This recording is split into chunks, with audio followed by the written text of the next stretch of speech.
Hello friends, welcome to editorial analysis by simplified civil services. आज 15 जुलाई को total 2 article discuss करेंगे। बाकी जो आर्टिकल्स आए हैं वो हमने रिसेंटली डिस्कस किए हैं, जैसे कि इंडिया रशिया रिलेशन के ऊपर आर्टिकल आया है।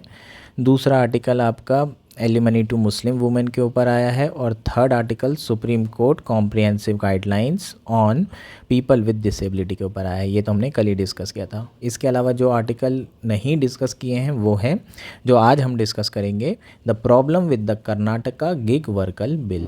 इस आर्टिकल में हम जो कर्नाटका गिग वर्कर बिल है उसके फीचर्स के बारे में बात करेंगे, और जो प्रॉब्लम है इस बिल में उसे डिस्कस करेंगे। बहुत इंपॉर्टेंट आर्टिकल, एक मेंस का क्वेश्चन भी तैयार करेंगे। नेक्स्ट आर्टिकल जो डिस्कस करेंगे वो है aiming at democracy. Recently Donald Trump पे अटैक किया गया था, लकीली उनकी जान बच गई है, और उसी के बारे में यहाँ पर डिस्कशन किया जाएगा। मेन रीजंस के बारे में बात करेंगे कि ये अटैक हुआ क्यों है ना, जो ग्रास रूट कॉजेज़ हैं उसके बारे में डिस्कशन किया जाएगा। अगर आपको हमारा एनालिसिस पसंद आ रहा है तो प्लीज़ लाइक करिए, कमेंट करिए, शेयर करिए एंड सब्सक्राइब करिए। आइए शुरू करते हैं हमारा एनालिसिस। हमारा फर्स्ट आर्टिकल है the problem with the Karnataka gig workers bill. ये आर्टिकल द हिंदू में आया है। GS1 GS3 मेंस के पर्सपेक्टिव से बहुत इंपॉर्टेंट है। GS1 में तो ऑलरेडी पूछा जा चुका है, वुमेन एंड गिग इकॉनमी के ऊपर क्या क्वेश्चन आया था। Examine the role of gig economy in the process of empowerment of women. कैसे जो है गिग इकॉनमी हेल्प कर रहा है वुमेन को एम्पावर्ड करने में, क्योंकि हम जानते हैं कि गिग इकॉनमी के अंदर जो है एक एग्रीगेटर होता है, प्लेटफॉर्म होता है, और उसमें आप घर बैठ कर के काम कर सकते हैं। सो वुमेन्स के लिए अगर चाइल्ड केयर करना है उसके साथ साथ वो एज अ गिग वर्कर की तरह भी काम कर सकते हैं। तो ओवरऑल महिलाओं के लिए ये एक प्रोसेस ऑफ एम्पावरमेंट का काम करेगा। ठीक, तो इसी के ऊपर आपको क्वेश्चन पूछा गया था। GS3 में क्वेश्चन अभी आना पेंडिंग है, तो बहुत ज़्यादा चांसेस हैं कि 24 में आपको GS3 में क्वेश्चन पूछा जाए। अगर हम मेंस की बात करें तो कैसा क्वेश्चन आ सकता है, explain the issues and the challenges associated with the gig workers in economy. इस तरीके से आपको क्वेश्चन आएगा। यहाँ पर हम कर्नाटका गिग वर्कर बिल की बात कर रहे हैं, पर जो भी इश्यूज यहाँ पर हम बताएंगे, इस बिल के अंदर जो भी इश्यूज और चैलेंजेस फेस करना पड़ रहा है, ये सारी चीज़ें आप नॉर्मली अगर इंडिया के ऊपर भी आता है ना, इंडिया के जो गिग वर्कर हैं तो भी वहाँ पर आप ये सारी इश्यूज और चैलेंजेस लिखेंगे। चीज़ें क्लियर है। अब बात कर लेते हैं थोड़ा सा गिग वर्कर के बारे में। गिग वर्कर होते क्या हैं। गिग वर्कर को डिफाइन किया गया है कोड ऑफ सोशल सिक्योरिटी 2020 में। ठीक, सिर्फ एक ही कोड है 4 में से जिसमें गिग वर्कर को डिफाइन किया गया है। A gig worker is a person who perform work और participate in a gig work arrangement and earn from such activities outside of traditional employer employ relationship. Now ये ट्रेडिशनल एम्प्लॉयर एम्प्लॉय रिलेशनशिप क्या होता है, इसे समझने की ज़रूरत है। लेट्स से एक एग्जांपल से समझते हैं। मेरे फादर जो हैं टीचर हैं। अब वो गवर्नमेंट टीचर हैं, तो उनकी जो टाइमिंग होगी वो फिक्स होगी, सुबह 8 से 2 बजे तक के उनको जाना ही जाना है। तो यहाँ पर उनके वर्किंग आवर्स क्या हैं, फिक्स हैं। नेक्स्ट क्या है, उनकी मिनिमम वेजेस भी फिक्स है कि इतना पैसा तो दिया जाएगा ही दिया जाएगा। इसके अलावा उनकी जॉब भी परमानेंट है, ऐसा नहीं कि उन्हें कभी भी निकाल दिया जाए। तो ये क्या है, एक ट्रेडिशनल एम्प्लॉयर एम्प्लॉय रिलेशन है, जिसमें एम्प्लॉयर क्या कर रहा है, एक सेट ऑफ कंडीशंस बना रहा है जिसके अंदर रहते हुए एम्प्लॉय को काम करना है, और अगर उस कंडीशन को एम्प्लॉय फॉलो करता है तो उसे अच्छी इनकम, लीव एंटाइटलमेंट, अगर बीमार पड़ गए तो सिक लीव मिलेगी, और कई तरह के बेनिफिट्स मिलते हैं। तो ये क्या हो गया हमारा ट्रेडिशनल एम्प्लॉयर एम्प्लॉय रिलेशनशिप। लेकिन आज गिग इकॉनमी में ये traditional employer employ relationship follow नहीं किया जा रहा है। इसके आउटसाइड अगर कोई व्यक्ति कुछ भी इनकम अर्न कर रहा है तो उसे गिग वर्कर कहा जाता है। इसे भी एग्जांपल से समझते हैं। लेट्स से ऊबर ऐप की बात करते हैं। ठीक, तो ऊबर कंपनी की हमने बात कर ली। ऊबर प्लेटफॉर्म कर क्या रहा है, ये बेसिकली जितने भी इंडिपेंडेंट वर्कर हैं उन्हें इस प्लेटफॉर्म पर ला रहा है और उन्हें कंज्यूमर के साथ जोड़ रहा है। ठीक, तो यहाँ पर जो ऊबर होगा वो एम्प्लॉयर नहीं होगा, वो सिर्फ क्या कर रहा है, कंज्यूमर को और इंडिपेंडेंट वर्कर को एक प्लेटफॉर्म पर ला रहा है। अब जितने भी इंडिपेंडेंट वर्कर होंगे वो यहाँ पर आके रजिस्टर कर सकते हैं और अपनी टैक्सी सर्विस प्रोवाइड कर सकते हैं अलग अलग कंज्यूमर को, और उसको इस प्लेटफॉर्म के यूज़ करने के लिए कुछ पैसा देना पड़ेगा, प्लेटफॉर्म फीस देनी पड़ेगी, जो कि ऊबर जो है कलेक्ट कर रहा है। लेकिन यहाँ पर ऊबर क्या नहीं है, एम्प्लॉयर नहीं है। सेट ऑफ कंडीशंस वो अलग से नहीं बना सकता, उसमें वर्किंग आवर फिक्स नहीं है। कुछ ड्राइवर्स रात में काम करते हैं, कुछ ड्राइवर दिन भर काम करते हैं, जो जितना काम करेगा उसको उतना पैसा मिलेगा। चीज़ें क्लियर है? तो ये जो ट्रेडिशनल एम्प्लॉयर एम्प्लॉय रिलेशनशिप है, अगर इसके आउटसाइड किसी भी एक्टिविटी से कोई भी वर्कर कुछ भी पैसा कमा रहा है तो उसे गिग वर्कर कहा जाता है। चीज़ें क्लियर है? तो ये हमारा गिग वर्कर हो जाएगा। नाउ डेटा के बारे में बात कर लेते हैं। गिग वर्कर्स और प्लेटफॉर्म वर्कर्स की संख्या लगातार पूरी दुनिया में बढ़ रही है, इंक्लूडिंग इन इंडिया। और जब से ये एप्लीकेशन वाले डेवलपमेंट शुरू हुए हैं, जैसे कि ऊबर ऐप, ओला कैब, इस तरीके से ये सारी चीज़ें शुरू हुई है। उसके अलावा आपका रिटेल डिलीवरी सेक्टर जिसमें स्विगी आ गया, जोमेटो आ गया, तो ये जब से ये सुविधाएं शुरू हुई है, गिग वर्कर का नंबर इंक्रीज होते जा रहा है। नीति आयोग ने एक वर्किंग पॉलिसी पेपर में गिग इकॉनमी के बारे में कहा था कि ये गिग इकॉनमी बहुत तेज़ी से एक्सपांड होने वाली है और गिग वर्कफोर्स जो है बाय 2030 23.5 मिलियन वर्कर्स की हो जाएगी। सो इतनी बड़ी गिग इकॉनमी, इतने ज़्यादा जो है आपके labour as a gig worker की तरह काम कर रहे हैं। और आज के समय में देखा जाए तो बहुत आसानी से जो जॉब मिल रही है लोगों को, वो एज अ गिग वर्कर की तरह ही मिल रही है। उन्हें ट्रेडिशनल एम्प्लॉयर एम्प्लॉय रिलेशनशिप में काम करने को उतने मौके नहीं मिल रहे हैं, उतनी जॉब्स यहाँ पर नहीं आ रही है। और ऐसे में जो एग्रीगेटर्स हैं उनके लिए भी बेनिफिट है, क्योंकि उन्हें लेबर लॉस भी फॉलो नहीं करना पड़ता है। लेकिन इंडिया में पिछले कुछ सालों में हमने ये भी देखा है कि जो गिग वर्कर हैं वो बहुत ज़्यादा एजिटेशन और प्रोटेस्ट कर रहे हैं on the issue of revenue sharing, working hours, various other working condition and terms of employment. हमने देखा है कि स्विगी के वर्कर्स, जोमेटो के वर्कर बहुत ज़्यादा प्रोटेस्ट करते हुए देखा गया है ना। उनका मेन क्या था, रीजंस क्या थे कि भाई आप प्लेटफॉर्म फीस बहुत ज़्यादा ले रहे हैं। 100 रुपये अगर जो है रेवेन्यू आ रहा है तो उसमें आप 40 रुपये रेवेन्यू ले रहे हैं, हमारे लिए तो सिर्फ 60 बच रहा है, तो हमारी कॉस्ट नहीं निकल पा रही। इसके अलावा जो है आपके वर्किंग आवर्स भी बहुत लंबे हैं, दिन रात काम करना पड़ रहा है, टर्म्स ऑफ एम्प्लॉयमेंट सही नहीं है, वर्किंग कंडीशन सही नहीं है, और इन सारे रीजंस के कारण हमें प्रोटेस्ट देखने को मिले। और इन सारे इश्यूज़ को रिजॉल्व करने के लिए इंडिया के पास जो लीगल फ्रेमवर्क है वो है ही नहीं, और अगर है भी तो बहुत ज़्यादा कॉम्प्लिकेटेड है। सो इंडिया को एक बेटर लीगल फ्रेमवर्क की ज़रूरत है। और इसी गैप को और इसी इशू को रिजॉल्व करने के लिए कर्नाटका स्टेट ने अपना एक बिल जो है इंट्रोड्यूस किया है, जिसका नाम है कर्नाटका गिग वर्कर्स बिल। ठीक है, तो यहाँ पर दो चीज़ें आपको और समझने की ज़रूरत है। यहाँ पर जो ऊबर या फिर ओला हैं, ये अपने आप को एग्रीगेटर्स बोलते हैं। एग्रीगेटर्स क्या बिलीव करते हैं कि वो सिर्फ टेक्नोलॉजी दे रहे हैं और जितने भी इंडिपेंडेंट वर्कर हैं और कंज्यूमर हैं उनको वो एक साथ लेकर आ रहे हैं एक प्लेटफॉर्म पे। Independent worker are master of their own work according to aggregator. तो बेसिकली यहाँ एग्रीगेटर बोल रहे हैं कि भाई इंडिपेंडेंट वर्कर जितना काम करेगा उनको उतना पैसा मिलेगा, हमको कोई फ़र्क नहीं पड़ता वो कब कर रहे हैं, कितनी देर कर रहे हैं, कैसा कर रहे हैं, हम सिर्फ क्या हैं, एग्रीगेटर हैं, हम लोग एम्प्लॉयर नहीं हैं। ऑन द अदर हैंड अगर आप workers in the gig economy की बात करें तो वो अपने आप को जो है एम्प्लॉय मानते हैं ऊबर का, ओला का, जितने भी एग्रीगेटर्स हैं उनका वो मतलब खुद को वो इन बड़ी बड़े कंपनियों के एम्प्लॉय की तरह कंसिडर करते हैं और ये चाहते हैं कि उनको भी सारे एंटाइटलमेंट मिले जैसे कि ट्रेडिशनल एम्प्लॉयर एम्प्लॉय रिलेशनशिप में दिए जा रहे हैं दूसरे एम्प्लॉयज़ को। ठीक, ऐसा क्यों मानते हैं? क्योंकि जितनी भी सर्विस कंडीशन है, टर्म्स ऑफ एम्प्लॉयमेंट है, ये कौन डिसाइड करता है? एग्रीगेटर डिसाइड करता है। इवन अगर हम प्राइस की बात करें तो प्राइस भी कौन डिसाइड कर रहा है? प्राइस भी जो है आपकी ऊबर या फिर ओला कैब में जो ऊबर ओला है वही डिसाइड करके देता है। Entire ecosystem of working condition was decided by the aggregator. तो यहाँ पर जो वर्कर्स हैं उनका ये मानना है कि भाई हमारे लिए तो यही एम्प्लॉयर है और इनको हमें एंटाइटलमेंट देना चाहिए। ठीक, अब इन्हीं सारे इश्यूज़ को रिजॉल्व करने के लिए कर्नाटका गिग वर्कर बिल को इंट्रोड्यूस किया गया, और वो बिल यहाँ पर प्रॉपरली नहीं दिया हुआ है, इसलिए मैंने अलग से इसके प्रोविजंस लिख लिए हैं।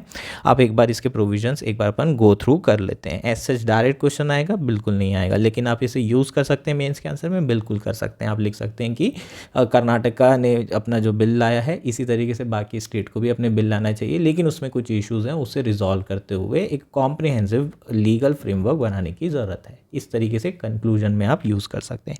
नाउ बात करते हैं highlights of the Karnataka bill. So पहला इंपॉर्टेंट क्या है provision, creation of welfare board. जो बोर्ड होगा उसमें कर्नाटका के लेबर मिनिस्टर होंगे, 2 एग्रीगेटर ऑफिशियल्स होंगे, 2 गिग वर्कर्स होंगे और 1 सिविल सोसाइटी मेंबर होंगे। ठीक, तो जो एक वेलफेयर बोर्ड है इसका मेन फंक्शन क्या है, इसका फंक्शन है वेलफेयर स्कीम्स देना related to social security of gig worker in Karnataka. तो बेसिकली ये कई सारी सोशल वेलफेयर स्कीम्स शुरू करेंगे, किसके लिए, गिग वर्कर्स के लिए जो कि कर्नाटका में काम कर रहे हैं।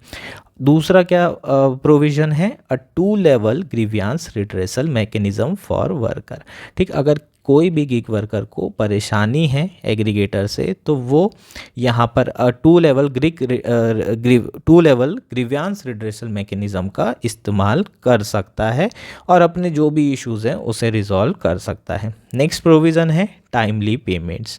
ठीक, इसमें ये कहा गया है कि हर गिग वर्कर को कम से कम वीकली पेमेंट करना ज़रूरी है। आप वीक से ज़्यादा डिले नहीं कर सकते, और अगर किसी भी रीज़न्स के कारण अगर आप वीक से ज़्यादा डिले कर रहे हैं तो आपको वर्कर को इन्फॉर्म करना पड़ेगा उस रीज़न का। नेक्स्ट है यूनिक आईडी। यूनिक आईडी जो है आपको दी जाएगी जब भी आप जो है काय में रजिस्टर करेंगे, वेलफेयर बोर्ड में रजिस्ट्रेशन करेंगे, और जो भी वेलफेयर बोर्ड की स्कीम्स होगी उसका लाभ आप ले पाएंगे।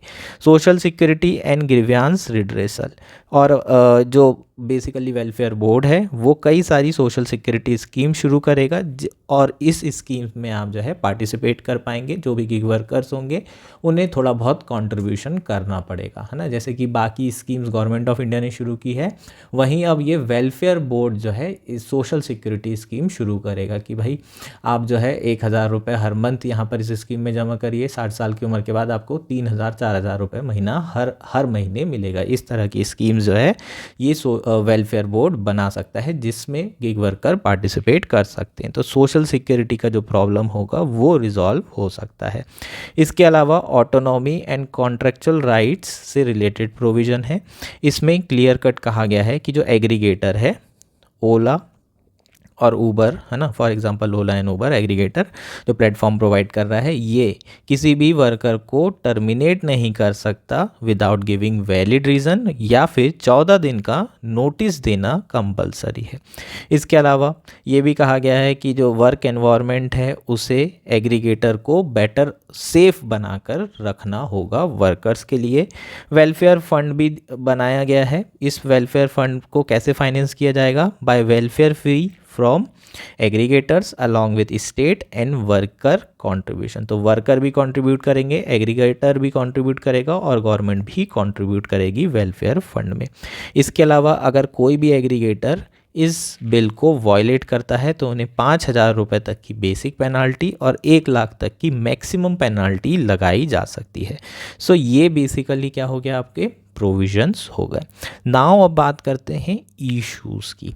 अब जो इशू है वो बहुत ज़्यादा इम्पॉर्टेंट है। पहला इशू क्या है कि Karnataka bill has skirted the issue of defining employment relation in gig work.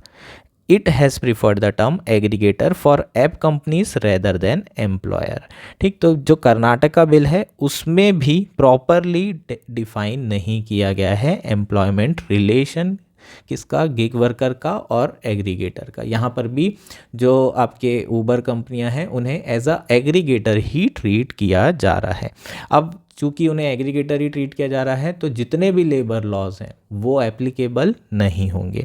अगर हम देखें यूनाइटेड किंगडम के सुप्रीम कोर्ट में क्या माना गया था, वहाँ पर भी इसी तरह की पिटीशन फाइल की गई थी जिसमें जो वर्कर्स हैं उन्होंने कहा था कि ये जो ऊबर हैं, ऊबर कंपनी है, ये हमारे एम्प्लॉयर होना चाहिए। तो इस चीज़ को क्या किया गया था, एक्सेप्ट किया गया था और यूके सुप्रीम कोर्ट ने रूलिंग दी थी कि ऊबर जो है एम्प्लॉयर है और जितने भी वर्कर्स काम कर रहे हैं इनके अंदर ये सारे के सारे एम्प्लॉय होंगे और ऊबर को सारे लेबर लॉज को फॉलो करना पड़ेगा।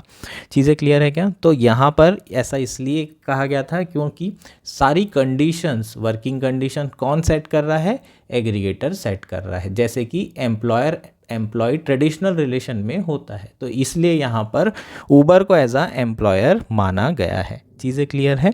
सो यहाँ पर जो है एक अच्छा चांस था कर्नाटका के पास कि उन्होंने जो बिल लेकर आए थे उसमें ये एम्प्लॉयर एम्प्लॉय रिलेशनशिप डिफ़ाइन कर सकते थे, लेकिन नहीं डिफ़ाइन किए हैं और इसलिए ये सबसे पहला इशू है। क्योंकि अब ये चीज़ डिफ़ाइन नहीं हुई तो इंडिया में जो भी लेबर लॉज हैं, एग्जिस्टिंग लेबर लॉ, वो एप्लीकेबल नहीं होंगे।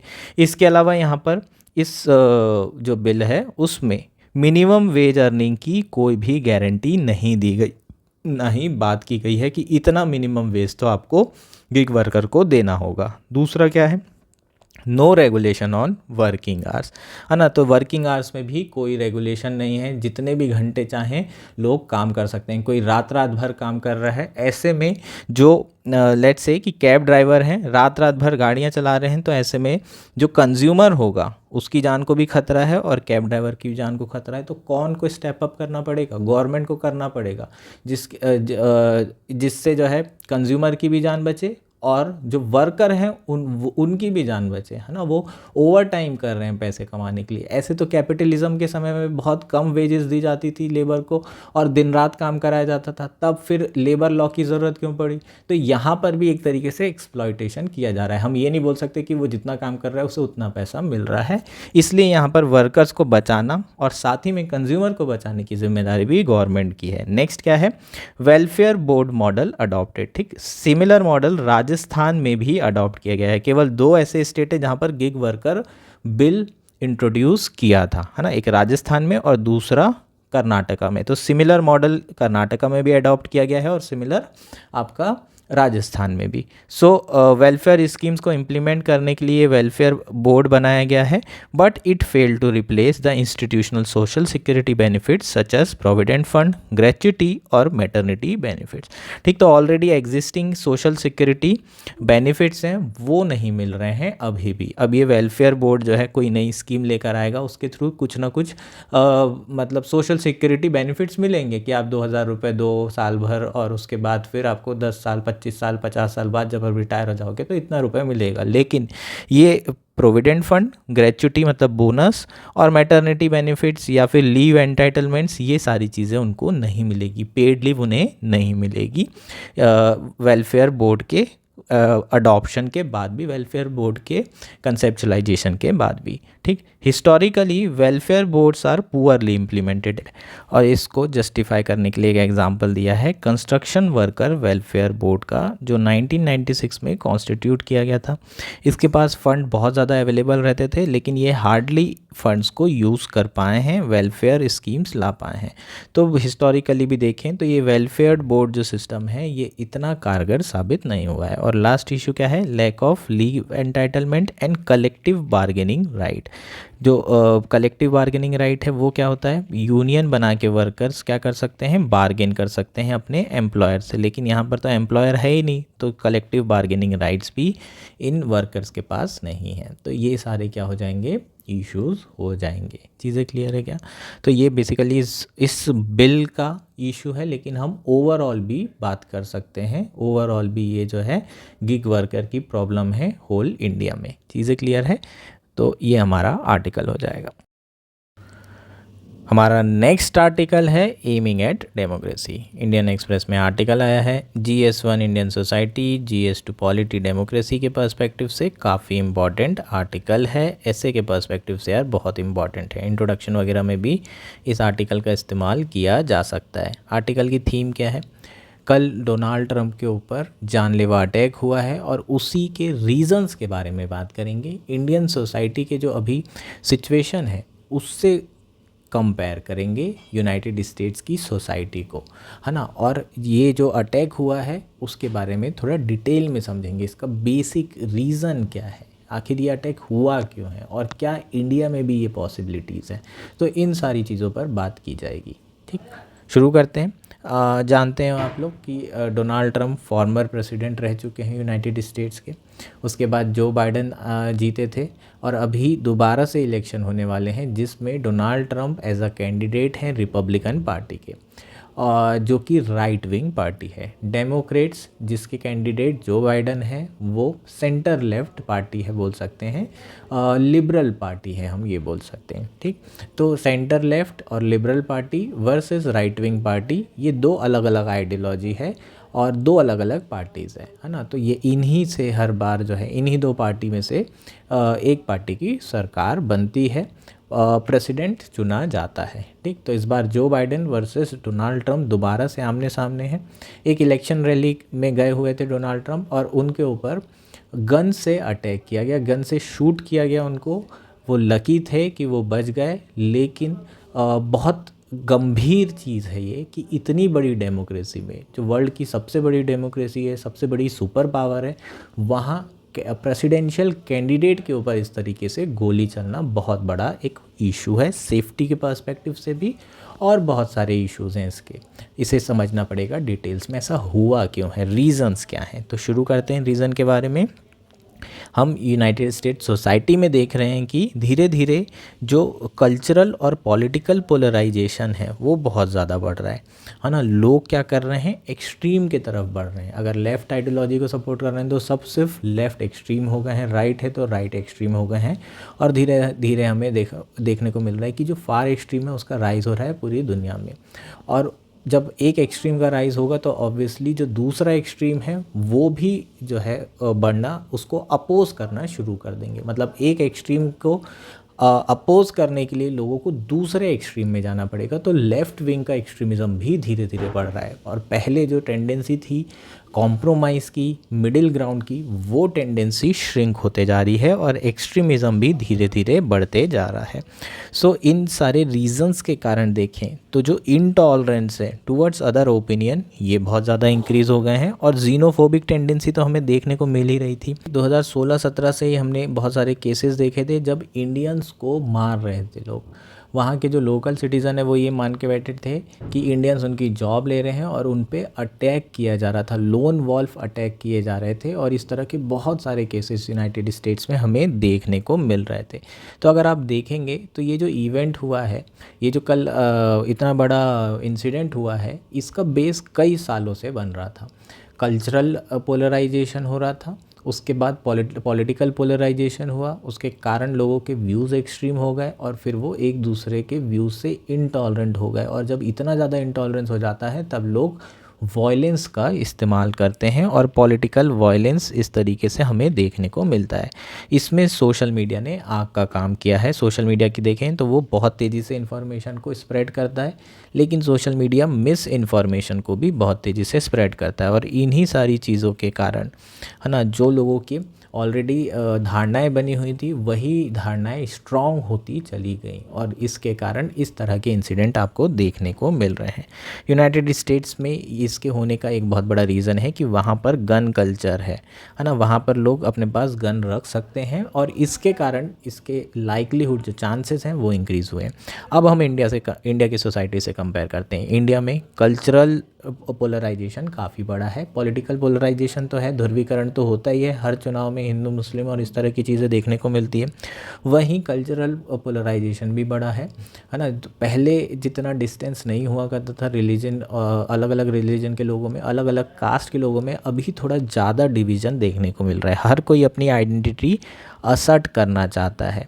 ठीक है, तो ये अपनी आइडेंटिटी असर्टिवनेस देखने को मिल रही है पिछले 10 साल में, 10 से 15 सालों में ये चीज़ें हमें देखने को मिली है। इसके साथ साथ सोशल मीडिया तो है ही, वहाँ पर लोगों के आपको एक्सट्रीम व्यूज़ देखने के लिए मिल जाएंगे। तो मिडिल ग्राउंड यहाँ पर भी श्रिंक हो रहा है और इनटॉलरेंस जैसे इश्यूज़ यहाँ पर भी आ रहे हैं। हमने बहुत सारे केसेस देखे हैं लिंचिंग के, जहाँ मॉब लिंचिंग हो रही है। अगर कोई किताब लिख दे रहा है तो उन्हें गोली मार दी जा रही है ना। कोई भी ऐसे व्यूज़ वाली किताब लिख रहा है जो किसी पर्टिकुलर रिलीजन के अगेंस्ट में हो या फिर किसी की फेथ को ठेस पहुंचा रहा हो, तो लोग जो है वॉयलेंस में भी उतर आ रहे हैं। तो इस तरीके से हम देखें तो इंडियन सोसाइटी में भी ये ट्रेट हमें देखने को मिल रहे हैं। और अगर हमने ये इश्यूज़ को एड्रेस नहीं किया तो हो सकता है कि इस तरीके का पॉलिटिकल वायलेंस और कम्युनल राइट्स हमें इंडिया में और ज़्यादा देखने को मिले। चीज़ें क्लियर है क्या? एक क्वेश्चन आया था यूपीएससी में कि अगर गांधी नहीं होते फ्रीडम स्ट्रगल में तो क्या होता। ठीक है, बहुत सारे लोग गांधी को अभी जो है उतना नहीं मानते हैं, ये मानते हैं कि गांधी ने अकेले क्या किया है। तो मैं आपको बता दूं कि गांधी ने जो भी किया हो, लेकिन हिस्ट्री में गांधी एक बहुत इम्पॉर्टेंट पर्सन है, क्योंकि उनका जो एसोसिएशन है वो किससे है? नॉन वायलेंस से। उन तो हिस्टोरियंस ने ये दिखाने की कोशिश की है कि हमने फ्रीडम स्ट्रगल किया, हमने आज़ादी ली और वॉयलेंस भी नहीं किया। इसका मतलब अगर आप वॉयलेंस उस समय नहीं कर रहे हैं तो आप अभी भी नहीं करेंगे। अफ़गानिस्तान का एग्जांपल लेते हैं, वहाँ पर तालिबान बना, तालिबान ने रशिया को बाहर किया। तालिबान को किसने बनाया? यूनाइटेड स्टेट ने। अब यूनाइटेड स्टेट ने बनाया तो इन लोगों ने बंदूक तो उठा ली और रशिया को बाहर तो कर दिया, लेकिन जब वापस रशिया बाहर हो गया तो ये रूल करना चाहते थे बंदूक के दम पे। एक बार आपने बंदूक या गन्स या वॉयलेंस का यूज़ करना शुरू कर दिया तो फिर वो सोसाइटी वापस नहीं आ सकती और बहुत ज़्यादा मुश्किल होती है। इसलिए गांधी को हमेशा आपने देखा होगा हिस्टोरियंस ने बहुत आगे बढ़ा करके बढ़ा चढ़ा कर दिखाया है। वहीं आपने देखा होगा कि भगत सिंह हैं जो रिवॉल्यूशनरी थे आपके, उनको उतना ज़्यादा हाईलाइट नहीं किया है, क्योंकि सोसाइटी में जब भी आप किसी आइडियल को आगे करते हैं तो वो आपका जो है नॉन वायलेंस वाले होने चाहिए ताकि सोसाइटी में पीस बना रहे। तो इसलिए जो है जो गांधी जी हैं उनका रेलेवेंस बहुत ज़्यादा है इंडिया की हिस्ट्री में, freedom struggle, modern Indian history में और ओवरऑल सोसाइटी में भी। इसलिए आपको गांधी बहुत देखने को मिलेंगे। चीज़ें क्लियर है क्या? तो ये बेसिकली हमारा आर्टिकल था। होपफुली आर्टिकल आपको क्लियर हो गया होगा।